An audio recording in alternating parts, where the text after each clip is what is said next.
حضرت علی شیر خدا فرماتے ہیں بخاری مسلم میں، فرماتے ہیں مجھے قسم ہے اس ذات کی جس نے زمین چیر کے دانہ پیدا کیا ہے، مجھ سے رحمت عالم صلی اللہ علیہ وسلم نے وعدہ فرمایا کہ علی یاد رکھنا تم سے صرف مومن ہی پیار کرے گا، اور جس سینے میں تمہارا بغض ہوگا وہ سینہ مومن کا نہیں منافق کا ہوگا۔ تم سے مومن پیار کریں گے، مومنوں کے دلوں میں کشش ہوگی تمہارے لیے، ان کے سینے کشادہ ہوں گے تمہارے حق میں۔ حضرت مولا علی شیر خدا کی محبت، ان کا نام آئے تو دل ٹھنڈا ہو جائے، آنکھوں میں روشنی آئے، چہرہ روشن ہو جائے، تو معنی یہ ہے کہ ایمان مضبوط ہے دل میں۔ اور اگر بندہ کمزور ہونے لگ جائے، اگر اس کی کیفیات کوئی اور رنگ پیش کریں، تو معنی یہ ہے کہ ایمان سینے میں مضبوط نہیں ہے۔ حضرت علی شیر خدا سے حضور کا جو قربت کا تعلق دیکھیں، کچھ لوگ ایسے ہوتے ہیں کہ جن سے قربت ہوتی ہے، آپ نے کبھی دیکھا ہے ہر بندے سے مل کے بندہ رو نہیں سکتا، ہر بندے کو دیکھ کے رونا آتا نہیں، لیکن کچھ لوگوں سے روح ملتی ہے نا کسی کی، تو ویسے کبھی وہ بندے مل جائیں نا، دل کرتا ہے تینوں سامنے بٹھا لاں، تیرے درد پرانے چھیڑاں۔ کچھ لوگ ایسے ہوتے ہیں جن کے ساتھ حضور تشریف فرما ہیں، حضرت علی شیر خدا کہیں گئے ہوئے ہیں، تو محبوب کیا فرماتے ہیں؟ فرماتے ہیں اللہ اس وقت تک میرے پاس حضرت اسرائیل کو نہ بھیجنا جب تک میں علی سے ملاقات نہ کر لوں۔ دعائیں ہو رہی ہیں کہ میری جب تک ملاقات نہ ہو جائے، میرا جانے کا وقت نہ آئے۔ مشکات میں حدیث موجود ہے۔ تو سرور کائنات علیہ السلام کا جو ان کے ساتھ قربت ہے، حضور کا جو ان سے پیار ہے، حضور نے ہر مہاجر کو ایک انصاری کا بھائی بنایا، انصار کے اندر حضور نے بھائی چارہ قائم فرمایا، اور یہ تاریخ کا وہ والا بھائی چارہ ہے جس کی نہ اس سے پہلے کوئی مثال ہے، نہ قیامت تک دوبارہ کوئی مثال دی جا سکتی ہے۔ بھائی جب سگے بھائی جب شادی شدہ ہو جاتے ہیں نا، تو ان کی اپنی اپنی جیبیں ہو جاتی ہیں، اپنی اپنی گفتگو ہو جاتی ہے۔ 6 ماہ کے بچے کے بارے میں بھی وہ کہنے لگ جاتے ہیں میں نے بچوں کا بھی تو کچھ بنانا ہے نا۔ انہیں بالکل اب وہ چیزیں نظر آنی بند ہو جاتی ہیں جس میں والدین اور بہن بھائی شامل ہوتے ہیں، وہ کہتے ہیں میرے بھی تو بچے ہیں۔ لیکن یہ بھائی چارہ مہاجرین اور انصار کا اتنا زبردست اور معنی خیز ہے، حضور نے بھائی چارہ قائم فرمایا۔ سگے بھائیوں کو وراثت دینا مشکل ہوتا ہے، بڑا کہہ رہا ہوتا ہے کمائی تو میں نے کی تھی، چھوٹا کہہ رہا ہوتا ہے کہ باہر تو پہلے میں گیا تھا، جھگڑے، لیکن یہ تاریخ اسلامی کا وہ بھائی چارہ ہے کہ جن میں برادری، قبیلہ، رنگ، نسل، علاقہ ایک نہیں، پر ہزاروں قومیں وجود میں آئیں، دہر میں خشک و تر کے رشتے سے ہم نے بنیاد دوستی رکھی، یاد خیر البشر کے رشتے سے۔ اور اقبال نے جن انداز میں اس مضمون کو بیان کیا ہے وہ انداز ہی نرالا ہے۔ اقبال فرماتے ہیں خاص ہے ترکیب میں قوم رسول ہاشمی، بننے میں کوئی خاص، ان کی ترکیب ہی کوئی خاص ہے۔ حضور نے بھائی بھائی بنا دیا۔ اب بھائی جن کو دینی اسلامی مذہبی بھائی بنایا ہے، وہ دوسرے بھائی کے بارے میں کیا ذہن رکھتا ہے؟ وہ کہتا ہے کہ میرے بھائی میرا کاروبار بھی آدھا تیرا، جائیداد بھی آدھی تیری، چونکہ تو میرا بھائی ہے تو تو رسی لے کے پیمائش کر لے، میں اپنا گھر بھی بانٹ کے آدھا تجھے دینا چاہتا ہوں۔ جب اس قدر زیادہ لوگوں کی نظریاتی پختگی ہوئی اور لوگ اس قدر زیادہ مزاج رکھنے لگے، تو پھر ایک خاص قربت کا ماحول وہاں نظر آیا۔ پھر وہ جو مہاجر بن کے آئے تھے اور بہت زیادہ جن لوگوں نے جہاد کیا تھا، جد و جہد کی تھی، گھر بار چھوڑے تھے، پھر ان لوگوں کو زیادہ دشواری نہیں ہوئی، زیادہ آزمائش نہیں ہوئی دل لگانے میں اور مدینے میں رہنے میں، بڑی آسانی سے وہ لوگ وہاں رہنے لگے، اور بڑی جلدی ان کا مدینے سے اور اہل مدینہ سے پیار بڑھ گیا۔ تو میرے عزیز بھائیوں، حضور نے ہر انصاری اور مہاجر کو ایک دوسرے کا بھائی بنا دیا، سب کو بنا دیا۔ حضرت علی رہ گئے، اب یہ تو دونوں مہاجر ہیں، حضور بھی مکہ شریف سے آئے ہیں، حضرت علی بھی، بظاہر تو دونوں مہاجر ہیں، اگرچہ ساری زمین کے مالک رسول پاک ہیں، سب کو بھائی بھائی بنا دیا۔ تو اب ہر بندے کو بھائی مل رہا ہے، اور بھائی بڑے پیارے ہوتے ہیں۔ میں کئی دفعہ کہتا ہوں کہ بھائی بڑے پیارے ہوتے ہیں، کچھ قدورتیں دنیاوی طور پر معاذ اللہ دلوں میں آ جاتی ہیں، لیکن بھائی کا درد جو بھائی محسوس کر سکتا ہے وہ بھی دوسرے کو محسوس نہیں ہوتا۔ تو حضرت علی جب کسی کے بھائی نہیں بنائے گئے تو رو ہی پڑے، اتنے دلیر بندے تھے، پر بھائی کی ضرورت بندہ اتنی محسوس کرتا ہے۔ اس کو بھائی سے لگاؤ اتنا زیادہ ہوتا ہے کہ مولا علی رو پڑے، مشکات میں موجود روئے۔ حضور نے فرمایا کیوں روتے ہو؟ عرض کی حضور آپ نے سب کو ایک دوسرے کا بھائی بنایا ہے، میں رہ ہی گیا ہوں، مجھے کسی کا بھائی نہیں بنایا۔ اب وہ آنسوؤں میں لپٹی ہوئی وہ بات حضرت علی نے عرض کی تو محبوب نے فرمایا علی انت اخی فی الدنیا والآخرہ، فرمایا علی تو میرا بھائی ہے اور نرا دنیا میں نہیں، تو دنیا اور آخرت میں میرا بھائی ہے، تو میرا بھائی ہے دنیا میں بھی اور آخرت میں بھی۔ تو حضرت مولا علی شیر خدا کرم اللہ تعالی وجہہ الکریم کے جو فضائل ہیں، جو ان کے خصائص ہیں، ان کی جو فضیلت کی باتیں، میں نے جیسے کہا کہ انہیں بڑی زیادہ دلچسپی تھی میدان جہاد سے، شوق شہادت ان کا دیدنی تھا۔ ایک موقع پر نبی پاک صلی اللہ تعالیٰ علیہ وسلم نے ارادہ فرمایا کہ حضرت علی کو اپنا نائب بنا کے مدینہ منورہ میں چھوڑ کے جایا جائے۔ محبوب کریم علیہ السلام جب بھی تشریف لے جاتے تھے تو کسی ایک کو نائب بنا کر مدینہ منورہ میں چھوڑ جاتے۔ حضرت عبداللہ ابن مختوم رضی اللہ تعالیٰ عنہ کو بھی ایک دفعہ حضور چھوڑ کے گئے، تو ایک جنگ کے موقع پر محبوب نے حضرت علی شیر خدا سے کہا کہ آپ کو میں اپنا نائب بنا کے یہاں چھوڑ کے جاتا ہوں۔ یہاں لوگ جان چھڑاتے ہیں، کام کا جب وقت آتا ہے، میدان میں نکلنے کا وقت آتا ہے تو جان چھڑاتے ہیں، اور وہ کہتے ہیں کہ باقی سارے کام لے لو، جب وقت مشکل آئے تو پھر ہمیں کام نہ بتاؤ۔ اب مشکل وقت ہے، جہاد میں جانا ہے۔ حضرت مولا علی شیر خدا کرم اللہ تعالی وجہہ الکریم کو حضور نے فرمایا کہ اس دفعہ میرا ارادہ بنا ہے کہ تمہیں چھوڑ کے جاؤں۔ تو حضرت علی کو چھوڑ کے جایا جا رہا ہے، ان کو مدینے میں رہنا ہے، میدان میں نہیں جانا۔ عام آدمی کتنا پسند کرتا ہے کہ میں آرام سے رہوں گا، لیکن حضرت علی کو اتنا شوق تھا میدان جہاد کا، اتنی تڑپ تھی ان کے دل کے اندر کہ عرض کرنے لگے یا رسول اللہ صلی اللہ تعالی علیہ وسلم، رو پڑے، کہنے لگے حضور ساری دنیا میدان میں جہاد کرے گی اور میں یہاں عورتوں اور بچوں کے پاس رہوں گا، میں یہاں عورتوں اور بچوں کے بیچ وقت گزاروں، حضور مجھے لے کے جائیں۔ تو وہاں بھی حضور نے محبت کی بات سمجھائی، فرمایا علی جب حضرت موسیٰ کوہ طور پہ گئے تھے تو اپنے بھائی جناب ہارون کو چھوڑ گئے تھے، تو تم بھی تو میرے لیے اسی طرح ہونا جس طرح موسیٰ کے لیے ہارون تھے، لیکن فرمایا یہ یاد رکھنا میرے بعد نبی کوئی نہیں، حضرت موسیٰ بھی نبی ہیں اور جناب ہارون بھی نبی ہیں علیہم السلام، لیکن وہ انہیں چھوڑ کے گئے تھے، میں تمہیں چھوڑ کے جا رہا ہوں۔ ایک بات اپنے ذہن کے اندر بٹھانا کہ میرے بعد کوئی نبی نہیں آئے گا۔ تو عزیز بھائی حضرت مولا علی شیر خدا کا جذبہ جہاد، اچھا پھر میں نے دیکھا ہے جس زمانے میں میں اور آپ رہ رہے ہیں، اس زمانے میں لوگ کمزور ہوتے جا رہے ہیں نفسیاتی طور پر، ڈری ڈری سی باتیں لوگ کرتے ہیں، سہمے سہمے سے جملے بولتے ہیں، اور یہ ہر بندے کا اپنا الگ ڈر ہے۔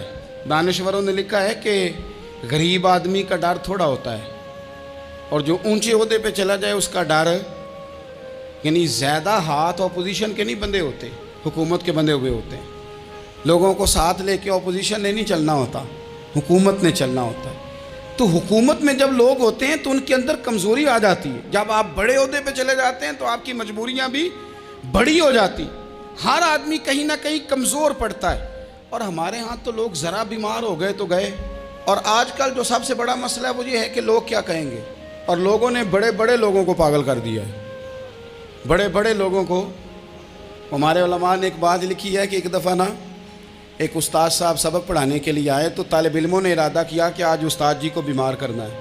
یہ جو آپ کے مشیر ہوتے ہیں نا ارد گرد، ان کی پڑتال بھی بڑی ضروری ہوتی ہے کہ یہ خبر کون سی لے کے آ رہے ہیں اور یہ کس طرح سے گائیڈ کر رہے ہیں۔ ہمیں تنقید کرنے والا بندہ اچھا تو نہیں لگتا، لیکن تنقید کرنے والے جو ہوتے ہیں وہ ہمیں نکھارتے ہیں، وہ ہماری کمزوریاں جو ہمارے اپنے نہیں نکال سکتے وہ نکال کے ہمیں بتاتے ہیں کہ تم یہاں کمزوری کر رہے، اس کا نفع ہوتا ہے۔ طالب علموں نے ارادہ کیا ایک دفعہ، یہ ہم جو اتنی زیادہ توجہ کرتے ہیں نا لوگوں کی باتوں پہ، لوگ کیا کہیں گے، میں کئی دفعہ دوستوں سے عرض کرتا ہوں زیادہ وضاحتیں نہ دیا کریں، زیادہ وضاحتیں دینے سے بھی بندہ کمزور ہو جاتا ہے۔ ہر وقت کا انداز وضاحتوں کا اور ہر وقت دفاعی محاذ پہ نہیں کھڑے رہنا چاہیے۔ وہ ارادہ کر لیا لوگوں نے، طالب علموں نے، کہ استاد جی کو بیمار کرنا ہے، تو استاد سب چنگے بھلے اچھے بھلے صحت مند آئے، کلاس میں داخل ہوئے تو پہلا شاگرد کہتا ہے استاد جی خیر ہے، آنکھیں بڑی سرخ ہیں۔ میں چل دوڑ جا بیوقوف آدمی، بالکل ٹھیک ہوں، چل کلاس میں بیٹھ چل۔ تھوڑا سا آگے گئے تو دوسرا شاگرد، انہوں نے اب 10-15 نے ارادہ کیا ہوا تھا، دوسرا کہنے لگا خیریت ہے، بڑے کمزور کمزور لگ رہے ہیں۔ اس نے کہا میں بالکل ٹھیک ہوں، کمزور کو چل دوڑ جا اپنا کام کر۔ وہ تیسرے کے پاس گئے تو کہنے لگا استاد صاحب خیر ہے، آپ کے تو مجھے ہاتھ بھی کانپتے دکھائی دے رہے ہیں۔ اس نے کہا اچھا واقعی؟ اب چوتھے نے بھی یہی بات کی، پانچویں نے یہی بات کی، تو آدھا گھنٹہ گزرا تو استاد جی کو سچ مچ بخار چڑھ گیا، وہ چھٹی پہ چلے گئے۔ کیوں؟ باتوں پہ توجہ ہے نا، لوگوں کے سامنے ہم لوگوں کی باتوں کے مطابق اپنے معاملات کو ترتیب دیتے ہیں نا۔ کچھ لوگ سوشل میڈیا دیکھ کے نظریہ قائم کرتے ہیں، کچھ ہوا دیکھ کے نظریہ قائم کرتے ہیں۔ وہ قائد اعظم محمد علی جناح کی ایک بات نہیں بھولتی کہ انہوں نے کہا تھا، ہندو لیڈر جو تھا جس کو لوگ گاندھی کہتے تھے، اس سے کہا تھا تیری اور میری سیاست میں فرق ہے، تو لوگوں کا رجحان دیکھ کے فیصلہ کرتا ہے، اور میں قائد اعظم کہنے لگے میں فیصلہ کر کے لوگوں کا رجحان ادھر کر دیا کرتا ہوں۔ یہ کمال ہوتا ہے کسی شخص کا کہ اس کا اپنا نظریہ غالب آئے، بجائے اس کے کہ وہ دیکھے آج کل لوگ کیا کہہ رہے ہیں تو لہذا میں اس طرح کا ڈھل جاؤں۔ لوگ تو ایک وقت کے لیے کچھ کہتے ہیں، پھر اگلے 4 گھنٹوں میں کچھ اور کہتے ہیں۔ حضرت مولا علی کے مزاج میں استقامت ہے، اور جو لوگ جو بہت زیادہ پراپوگنڈا کرتے ہیں اور بہت زیادہ کسی کے بارے میں بات کرتے ہیں، ان کا وہ مزاج نہیں، ان کی وہ طبیعت نہیں، وہ اپنے حساب سے فیصلہ کرتے۔ ایک شخص تھا عمر بن عبد ود، 90 سال کا بوڑھا، لیکن جب تلوار لے کے میدان میں آتا تھا تو 1000 آدمی کے مقابلے میں لڑتا تھا، اور لوگ جگہ جگہ یہ کہتے تھے تو اس طرح ہے جس طرح عمر بن عبد ود لوگوں کو ڈراتا ہے، تو اس طرح ہو گیا۔ یہ اس کے ارد گرد کے لوگ اس کی مثالیں دیتے تھے۔ جنگ خندق جب ہو رہی تھی تو یہ مقابلے میں آ گیا، تو حضرت علی المرتضیٰ شیر خدا کرم اللہ تعالی وجہ الکریم بھی تشریف فرما تھے۔ اب پورے عرب کے اندر اس کے بارے میں یہ کہا جاتا تھا کہ اس سے نہ لڑو، وہ تو خونخوار ہے، وہ تو درندہ ہے، وہ تو جنگلی شیر کی طرح آتا ہے، وہ تو کاٹ کھانے کو دوڑتا ہے، اس سے کون لڑے؟ ایک خیال تھا۔ اور وہ پراپوگنڈا بعض اوقات اتنا زیادہ کسی کے بارے میں ہوتا ہے کہ ذہن میں بچے لوگ آتے ہیں نا بچہ دم کرانے کے لیے، تو کہتے ہیں پیر صاحب بڑا ضدی ہے، کسی کی بات نہیں مانتا، باقی بچے ٹھیک تھے، یہ تو بڑا ہی نالائق نکل آیا ہے۔ تو میں کہتا ہوں کہ آپ اس کے سامنے یہ والی باتیں نہ کریں، یہ پکا ہو جائے گا کہ میں ضدی ہوں۔ تو آپ ذہن بنا رہے ہیں اس کا کہ تو اس طرح کا ہے۔ ذہن بنا دیا لوگوں نے کہ عمر ابن عبد ود کے مقابلے میں کوئی نہیں آ سکتا۔ خندق میں یہ آیا، اس نے للکارا مسلمانوں کو، آؤ وہ تمہاری جنت کدھر ہے جس کے بارے میں تم کہتے ہو کہ ہم شہید ہوں گے، تو آؤ میرے مقابلے میں نکلو۔ جب اس نے پہلی دفعہ للکارا تو ابھی بات ختم نہیں ہوئی تھی کہ مولا علی تلوار لے کے اللہ اکبر کہتے کھڑے ہو گئے۔ حضور نے فرمایا بیٹھ جاؤ، حضرت علی پھر بیٹھ گئے۔ وہ پھر پکارا اٹھو کوئی میرے مقابلے میں، تو مولا علی شیر خدا پھر کھڑے ہو گئے، پھر کھڑے ہو گئے۔ حضور نے فرمایا بیٹھ جا۔ ایک شخص نے کہا علی یہ عمر بن عبد ود ہیں، فرمایا مجھے پتہ ہے۔ نہیں سمجھے آپ بات، میں آپ کو سمجھا کے لایا ہوں پیچھے سے کہ پراپوگنڈا کرتے ہیں نا لوگ، ہو آگے نہ جانا، یہاں کرنٹ بڑا زیادہ ہے، وولٹیج بڑے سخت ہیں، تو آگے نہ بڑھنا۔ بھائی کیا ہو جائے گا، اٹھ باندھ کمر کیوں ڈرتا ہے، پھر دیکھ خدا کیا کرتا ہے۔ حضرت علی تیسری دفعہ اس نے کہا نا ہے کوئی، تو حضرت علی پھر اٹھے۔ اب تو رسول پاک صلی اللہ تعالی علیہ وسلم نے تھپکی دی۔ بعض جگہ یہ ہے کہ حضور نے خود تلوار تھمائی، سر پہ امامہ باندھا، اور حضور نے فتح یابی کی دعا فرمائی۔ حضرت علی گھوڑے پہ بیٹھے نکلے، اور جب اس کے سامنے گئے تو جا کے کہنے لگا میرا پتہ ہے۔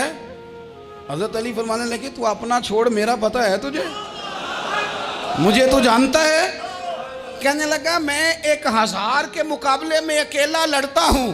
حضرت علی شیر خدا فرمانے لگے پتہ نہیں تو کن سے لڑتا رہا ہے، جانے وہ کون ہے جن سے تو لڑتا رہا ہے، وہ کون 1000 تھے جو تیرے مقابلے میں آتے تھے، پتہ نہیں۔ تو کہنے لگا میرا نام میری ماں نے عمر بن عبد ود رکھا ہے۔ فرمایا چھوڑ تو، میری ماں نے میرا نام حیدر رکھا ہے۔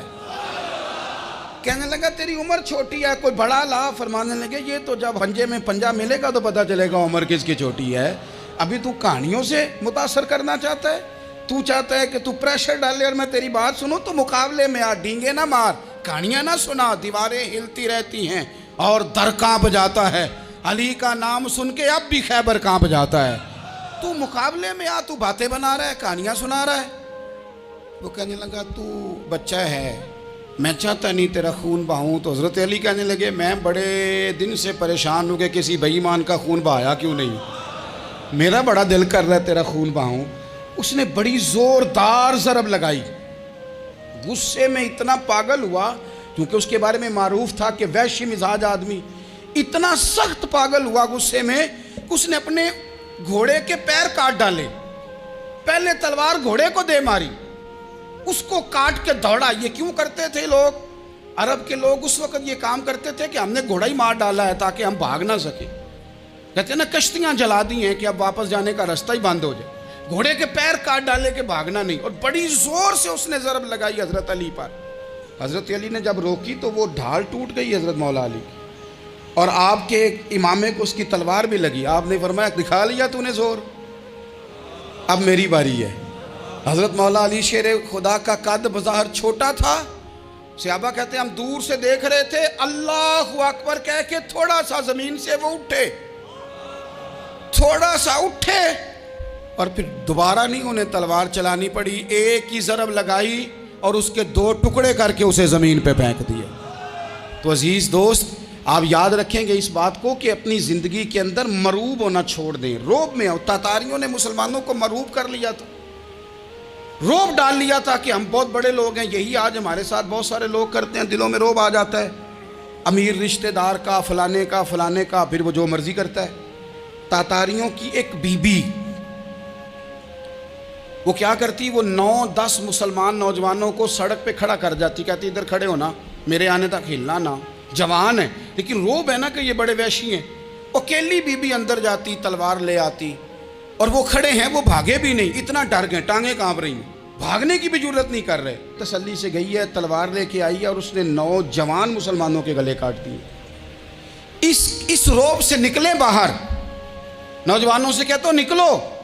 اور جن لوگوں نے دنیا میں انقلاب برپا کیا وہ غریب گھروں کے تھے، وہ لوگ تھے کہ جو بظاہر کسی بڑے قبیلے سے نہیں تھے۔ آپ محنت کریں، تعلیم حاصل کریں، جد و جہد کریں، مشقت کریں، اپنی زندگی میں کچھ مقاصد کے حصول کے لیے آگے بڑھیں۔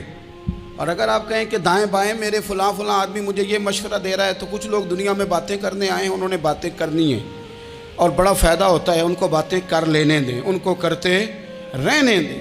کام کرنے والا بندہ کام کرتا ہے اور کرتا ہی چلا جاتا ہے، وہ منزل تک پہنچ جاتا ہے۔ تو حضرت علی کے مزاج میں دلیری ہے، ہمت ہے، ایک بات، اور دوسری بات دانائی، حکمت۔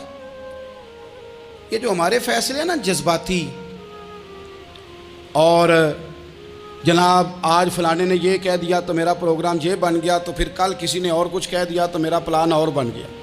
میں سب سے زیادہ ان لوگوں کے حق میں پریشان ہوتا ہوں جو سویرے کچھ اور کہتے ہیں، دوپہر کو کچھ اور کہتے ہیں، شام کو کچھ اور کہتے ہیں۔ بھئی آپ کا کوئی نظریہ ہونا چاہیے، کوئی ویژن ہونا چاہیے زندگی میں، آپ کے اندر کوئی حکمت اور دانائی ہونی چاہیے۔ اس کے لیے کیا کرنے کی ضرورت ہوتی ہے؟ اس کے لیے ضرورت ہوتی ہے کہ آپ کا ذہن ایک طرف ہو۔ میرے اسا فرمایا کرتے تھے زندگی میں ایک کام کر لو پر صحیح کر کے کر لو۔ ہم نے ایک تو سارے کام کرنے ہیں۔ آج کل ہر بندہ صحافی ہے، ہر بندہ تجزیہ نگار ہے، ہر بندہ سیاستدان ہے، ہر بندہ ہی مفتی ہے، ہر بندہ ہی جناب واعظ ہے، ہر بندے کے پاس ہی کچھ مسئلے۔ اس کا نقصان یہ ہے کہ کسی کے پاس بھی کچھ نہیں۔ وہ کسی درویش نے کہا تھا کہ جب سب لیڈر ہوں تو سمجھو کوئی لیڈر نہیں، کیونکہ سارے جو لیڈر ہو گئے۔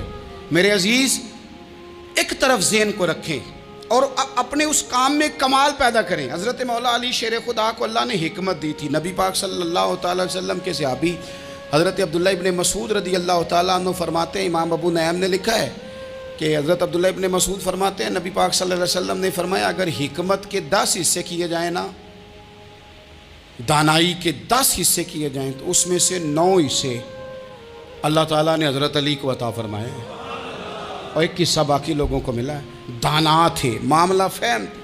کچھ بندے بڑے منافق قسم کے تھے، تو حضرت علی اذان ہو گئی تو وہ حضرت مولا علی شیر خدا کے پاس آگے، اذان ہو گئی، حضرت علی نے جماعت کرانی۔ ان کا خیال تھا کہ آج ہم نے جماعت لیٹ کرانی ہے کسی طریقے سے۔ ہم چونکہ زیادہ باتیں، میں دوستوں سے کہتا ہوں بہت زیادہ خبریں نہ دیکھا کرو، بہت زیادہ بھی چیزیں نہ سنا کرو۔ آپ تو میرے بھائی موبائل کے اندر چلے جائیں گے، پھر باہر کی دنیا تو اور ہے، تو تھوڑا باہر بھی نکلیں تصویروں سے، تھوڑا باہر بھی آئیں، دیگر معاملات بھی دیکھیں۔ ہمیں بڑے بڑے اچھے لوگ زندگی میں مل جائیں گے، لیکن ہم ان کے قریب نہیں جاتے، ہم دیکھتے نہیں کہ اصل بات کیا ہے، سنی سنائی چیزوں پر زیادہ گمان کرتے ہیں۔ اب اب حضرت علی چونکہ بڑے دانا تھے، مصلے پہ بڑھ رہے ہیں، جماعت کھڑی کرنی، اللہ اکبر کہہ رہے ہیں، بندوں کا خیال تھا نماز لیٹ کرانی ہے، نے فٹافٹ حضرت علی سے کہا کہ حضور ذرا وہ جانور تو بتائیے گا کتنے ہیں جو انڈے دیتے ہیں، اور ذرا وہ بھی بتائیے گا جو بچے دیتے ہیں۔ یہ ذرا اب کتنے کو بندہ جانور گنے، آہستہ آہستہ بندہ شمار کرے، وہ بکری جو ہے وہ بچہ دیتی ہے، مرغی انڈا دیتی ہے، اور گائیں جو ہے وہ بچہ دیتی ہے، اور بطخ جو ہے وہ انڈا دیتی ہے۔ بندہ تو یہ گننے لگ جائے تو حضرت علی شیر خدا یہاں ہاتھ ہیں، فرمانے لگے گھر جا کے گن لینا، موٹی سی بات بتاتا ہوں، جن جانوروں کے کان باہر ہوتے ہیں وہ بچے دیتے ہیں، جن کے اندر ہوتے ہیں وہ انڈے دیتے ہیں۔ اللہ اکبر، نماز کی نیت باندھ لی، تم گننا گھر جا کے۔ موٹی سی بات بتا دیتا ہوں، وہ صاحب کہتے ہیں میں حضرت علی رضی اللہ تعالیٰ عنہ کو الجھانے آیا تھا، میں خود بڑا الجھ گیا۔ یہ کیا ماجرا ہے، کیا معمہ ہے کہ دو فکروں میں انہوں نے بات کو سمیٹا اور کمال کر دی۔ کہنے لگے گھر جا کے گننا، یہاں ٹائم نہیں، نماز کا وقت ہے، بس جن کے کان اندر ہے نا وہ انڈے دیتے ہیں، اور جن کے باہر ہیں وہ جا کے حساب کرنا۔ آپ ڈھونڈ لیں، تلاش کر لیں، چلے جائیں ماہرین کے پاس، پر شیر خدا شیر ہی ہے۔ حضرت مولا علی کے جملوں میں کمال ہے، ان کی دانائی، ان کا تدبر، ان کی حکمت، ان کا فہم، ان کی فراست، ان کا کمال۔ ایک شخص بڑی دور سے آیا، اس نے کہا حضور مجھے نا لمبی باتیں یاد نہیں رہتی، 2 باتیں بس بتا دیں میں عمل کروں تو زندگی بن جائے، 2 باتیں۔ تو حضرت علی فرمانے لگے لمبی امیدیں نہ لگانا، لمبی امیدیں نہ لگانا، موت کا پتہ نہیں کب آ جائے گی۔ منصوبہ بندی ضرور کرنا آنے والی نسلوں کے لیے، اپنی ذات کے لیے لمبی امیدیں نہ باندھنا، یہ بھی کر لوں گا، یہ بھی کر لوں گا۔ ہم ریٹائر نہیں ہوتے زندگی بھر، پلان پہ پلان، پلان پہ پلان۔ تو اگر ہم پلان کر رہے ہوتے ہیں تو جو ہمارے نیچے ہوتے ہیں وہ ہمیں ریٹائر کرنے کا پلان کر رہے ہوتے ہیں۔ اولادیں تک والدین کو کمزور کرنے کے در پہ ہوتی ہیں کہ اب یہ ہٹے تو ہماری باری آئے۔ حضرت علی فرمانے لگے 2 کام، ایک تو لمبی امید نہ باندھنا، اور دوسرا فرمایا اپنے نفس کی خواہش کی پیروی سے بچنا۔ دنیا میں رسوا وہ لوگ ہو جاتے ہیں جو اپنے نفس کی خواہش کی پیروی کرتے ہیں، وہ بزدل ہو جاتے ہیں جو خواہشات نفسانی کے پیچھے بھاگتے ہیں۔ یہ کام نہ کرنا۔